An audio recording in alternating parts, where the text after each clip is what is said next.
Ya, bahwa rezeki itu pasti Allah berikan kepada makhluknya, walaupun makhluk itu sejenis makhluk melata. Kalau di bahasa Quran itu disebutkan di surah Hud ayat ke-6 ya, wa ma min dabbatin fil ardi illa 'alallahi rizquha, kata Allah gitu ya teman-teman semua. Dan tidak ada satupun makhluk melata di muka bumi ini yang Allah tidak jaminkan rezekinya. Ya.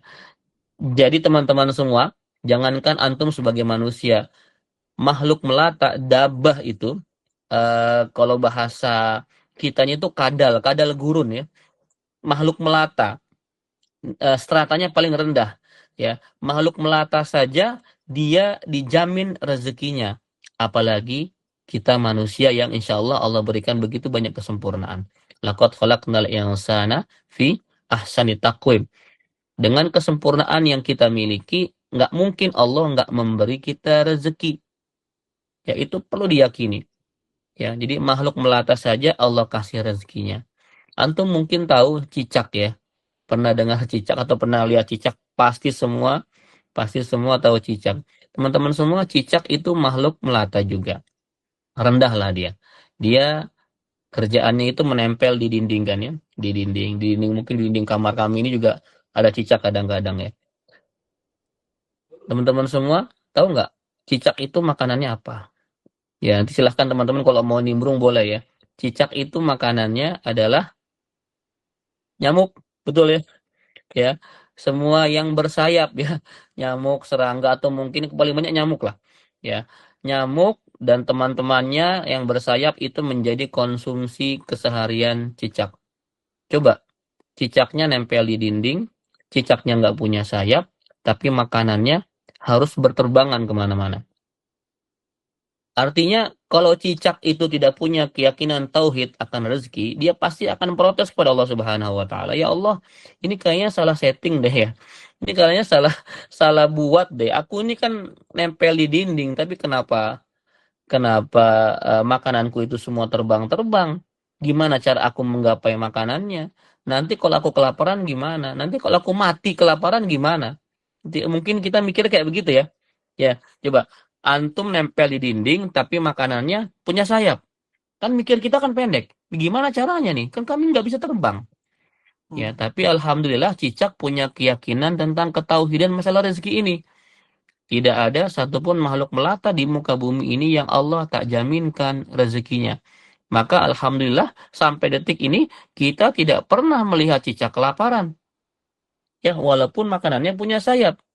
Sampai terciptalah sebuah lagu yang kita mungkin hafal sejak zaman TK dulu ya. Cicak-cicak di dinding, diam-diam merayap. Datang seekor nyamuk, hap, lalu ditangkap. Masya Allah itu lagunya no name ya, nggak ada penciptanya. Tapi kalau saya telusuri arti dari lagu TK kita ini itu lagu tauhid ternyata, Masya Allah. Lagu tauhid. Cicak-cicak di dinding teman-teman semua. Cicak di dinding. Diam-diam merayap. Dia kerjaannya hanya diam-diam merayap. Tidak publikasi, nggak kasih tahu bahwa dia sedang merayap. Akhirnya datang seekor nyamuk. Apa poin utamanya? Datang.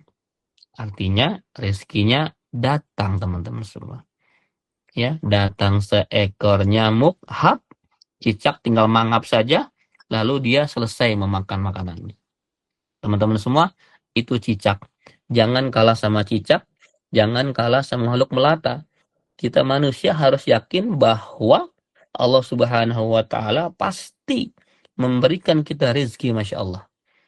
Ya, memberikan kita rezeki bahkan dari jalan yang tidak pernah kita sangka. Teman-teman semua, dalam masalah tauhid ini ada dua kelompok ya.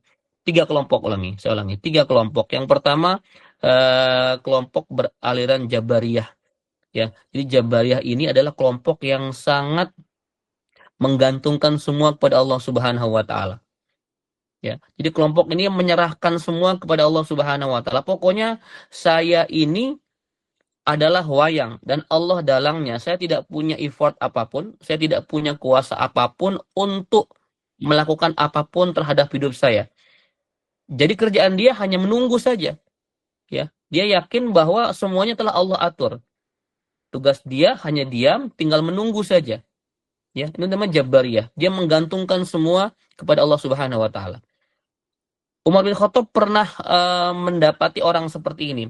Ceritanya di masjid itu ada orang tiap hari kerjaannya sholat, ya, tiap hari kerjaannya zikir kepada Allah, bahkan tidak pernah, jarang sekali keluar masjid. Ya. Lalu Umar tanya, Fulan, saya lihat kamu ini setiap hari ada di masjid, sholat, baca Quran, zikir segala macam. Terus gimana kamu mencukupi kehidupan kamu dan kehidupan keluarga kamu? Apa jawaban dia? Aku menyerahkannya kepada Allah. Aku berharap ada hamba Allah yang membantuku. Ya, maka Umar marah besar. Umar menyuruh mengusir sang pemuda tersebut keluar. Keluar kamu. Bukan begitu caranya bertauhid tentang rezeki. Kita yakin Allah yang memberi rezeki, namun kita pun ada faktor yang namanya ikhtiar. Ya, jadi antum doa, antum sholat, nggak ujuk-ujuk tiba-tiba nasi padang di depan gitu, enggak. Antum lapar keluar, antum cari itu kerjaan, antum cari itu rezeki. Ya, setelah antum keluar, ikhtiar, antum doa sama Allah. Setelah antum dua-duanya lakukan, baru tawakal kepada Allah. Itu seperti itu yang benar. Jadi jangan tiba-tiba antum mengharapkan langsung habis doa, habis sholat, langsung dapat uang 1 karung gitu. Ya tidak mungkin, teman-teman semua. Umar marah sekali. Umar marah sekali terhadap orang-orang yang menggantungkan semuanya kepada Allah tanpa dia ikhtiar. Ya, teman-teman semua di sini yang mungkin yang bekerja keras, berbanggalah antum. Nabi itu jarang sekali mencium tangan seseorang kecuali tangan anak kecil dan tangan buruh kasar. Mohon maaf, saya ulangi lagi.